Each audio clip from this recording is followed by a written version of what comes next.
Well, here we have the Dark Saber. I ordered this last December, like 2020 December. The delay this summer, it was supposed to ship in June or July, and it was delayed. So it finally arrived this morning. So this is the beautiful unboxing ceremony, maybe, if I can slide it out.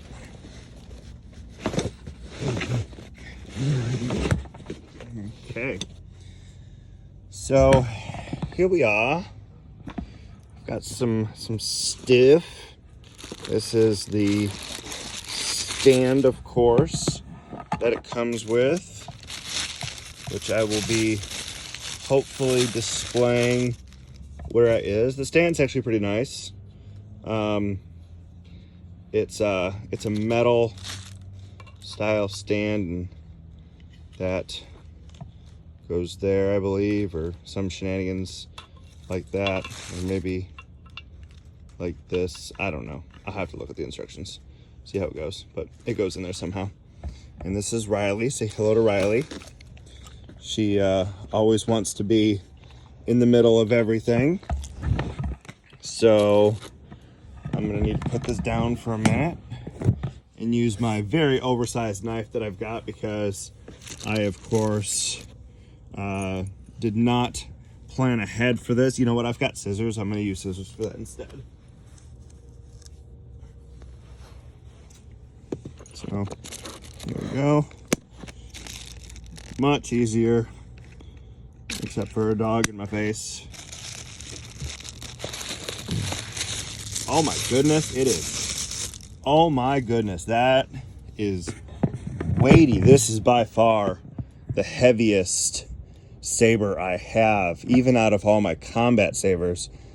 This is the weightiest saber. But look at that. Isn't that beautiful? My goodness, that is absolutely gorgeous. My goodness, that's gorgeous. All right, so let's take a look at the blade and see what the blade looks like.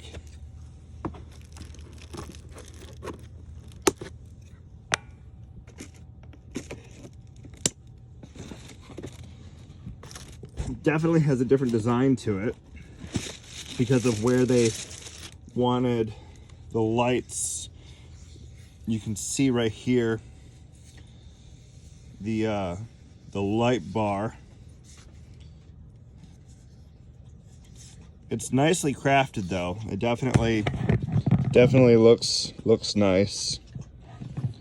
All right, well, I'm gonna try to get this thing set up and plugged in, and I will show the final result.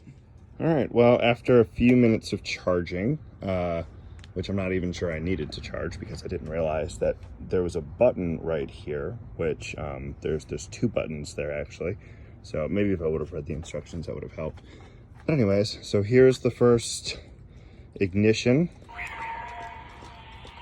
So you can see it goes all the way up the blade on both sides and down. And then the top button does the sound, and it does the going through the wall like the Ahsoka saber does.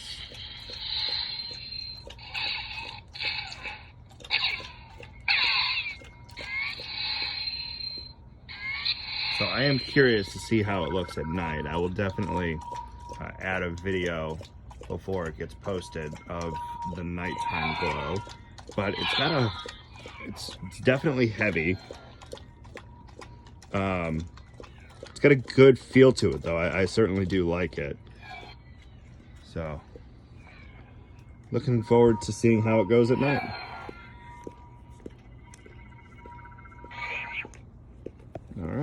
All right, so here is the Dark Saber ignition. So I actually really like that. I think it looks really, really good. I certainly do like that. I think it looks good. So there's this weird function here. So when you disengage the ignition sequence, this stays lit, which is pretty cool. So if you press and hold the button, then that light turns off eventually. But otherwise, when you just regularly close the ignition, it actually stays on. So in order to turn it off, you gotta close the ignition, hold it for a second, and then it turns off when you let go. But otherwise, no, it looks amazing. I like the light that it gives off. I certainly like how the light moves as the dark saber moves. It adds a very different kind of feel, especially from the Ahsoka saber or some of the other older FX sabers. But other than the fact that it's really heavy, which I enjoy the weight of it, I think it's a great saber and certainly a positive addition to the saber collection.